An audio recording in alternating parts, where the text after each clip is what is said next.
Hi hello ಎಲ್ರಿಗೂ ನಮಸ್ಕಾರ. Welcome back to Sandhya Shetty's kitchen. ಇವತ್ತಿನ ವಿಡಿಯೋದಲ್ಲಿ ತುಂಬಾ ರುಚಿಯಾಗಿರುವಂಥ ಕಾಯಿ ದೋಸೆನ ಯಾವ ರೀತಿ ಮಾಡೋದಂತ ತೋರಿಸ್ತಾ ಇದ್ದೀನಿ. ತುಂಬಾ ಸಾಫ್ಟ್ ಆಗಿ ಟೇಸ್ಟಿಯಾಗಿ ಬರುತ್ತೆ, ತಿನ್ನೋದಕ್ಕೆ ತುಂಬಾ ಚೆನ್ನಾಗಿರುತ್ತೆ.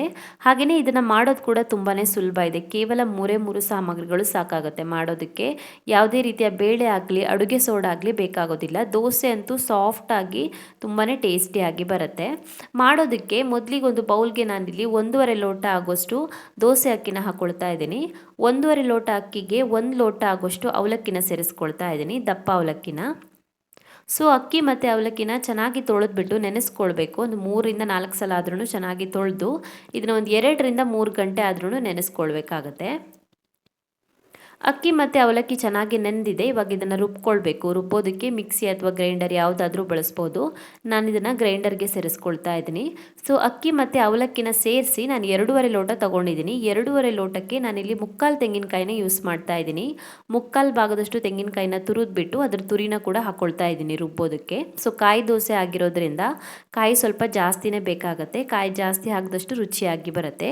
3/4 ತೆಂಗಿನಕಾಯಿಗಿಂತ ಜಾಸ್ತಿ ಬೇಡ, ಅತಿ ಜಾಸ್ತಿ ಹಾಕಿದ್ರೆ ಮತ್ತು ಏಳ್ಸೋದಕ್ಕೆ ಕಷ್ಟ ಆಗುತ್ತೆ ದೋಸೆ. ಇವಾಗ ಇದಕ್ಕೆ ಸ್ವಲ್ಪನೇ ನೀರನ್ನು ಹಾಕಿಬಿಟ್ಟು ನೈಸಾಗಿ ರುಬ್ಕೊಳ್ಬೇಕು. ದಪ್ಪ ರುಬ್ಕೊಳ್ಳಿ, ಜಾಸ್ತಿ ತೆಳು ಮಾಡ್ಕೊಳ್ಬೇಡಿ. ಸೊ ನಾನು ದೋಸೆ ಹಿಟ್ಟನ್ನು ರುಬ್ಬಿ ತೊಗೊಂಡು ಬಂದಿದ್ದೀನಿ. ಇವಾಗ ಇದನ್ನು ಹುಳಿ ಆಗೋದಕ್ಕೆ ಬಿಡಬೇಕು. 8-10 ಗಂಟೆ ಆದ್ರೂ ಹಾಗೆಯೇ ಇಟ್ಬಿಡಬೇಕು.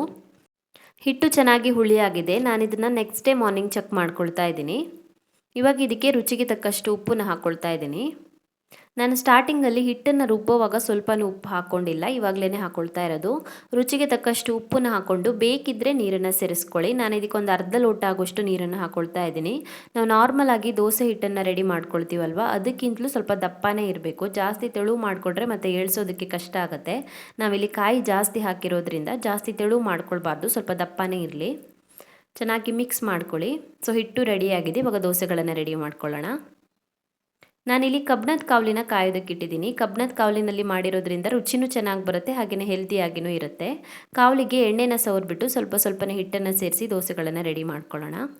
ದೋಸೆ ಹಿಟ್ಟನ್ನು ಸೇರಿಸಿ ಜಾಸ್ತಿ ಸ್ಪ್ರೆಡ್ ಮಾಡೋಕ್ಕೆ ಹೋಗಬೇಡಿ, ದಪ್ಪನೇ ಇರಲಿ. ಜಾಸ್ತಿ ತೆಳುವಾಗಿ ಹರಡೋದು ಬೇಡ.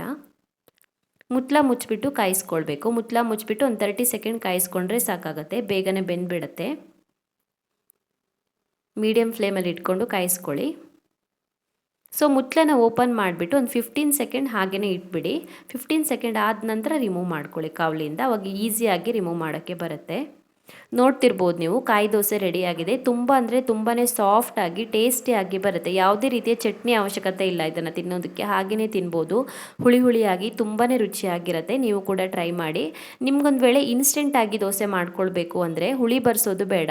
ದೋಸೆ ಹಿಟ್ಟನ್ನು ರೆಡಿ ಮಾಡ್ಕೊಂಡ ನಂತರ ಅದಕ್ಕೊಂದು ಸ್ವಲ್ಪ ಅಡುಗೆ ಸೋಡನ ಸೇರಿಸ್ಬಿಟ್ಟು ಇಮಿಡಿಯೇಟಾಗಿ ಮಾಡ್ಕೊಳ್ಬೋದು. ಬಟ್ ಹುಳಿ ಬರ್ಸಿ ಮಾಡಿದಾಗ ಇನ್ನೂ ಕೂಡ ರುಚಿಯಾಗಿ ಬರುತ್ತೆ. ಯಾವ ರೀತಿ ಬೇಕಾದರೂ ಮಾಡ್ಬೋದು.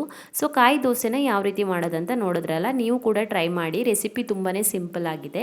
Thank you for watching my video. ನಿಮಗೆ ಈ ವಿಡಿಯೋ ಇಷ್ಟವಾಗಿದ್ದರೆ ವಿಡಿಯೋಗೊಂದು ಲೈಕ್ ಕೊಡಿ, ಹಾಗೆಯೇ ಕಮೆಂಟಲ್ಲಿ ತಿಳಿಸಿ ಹೇಗಿದೆ ಅಂತ.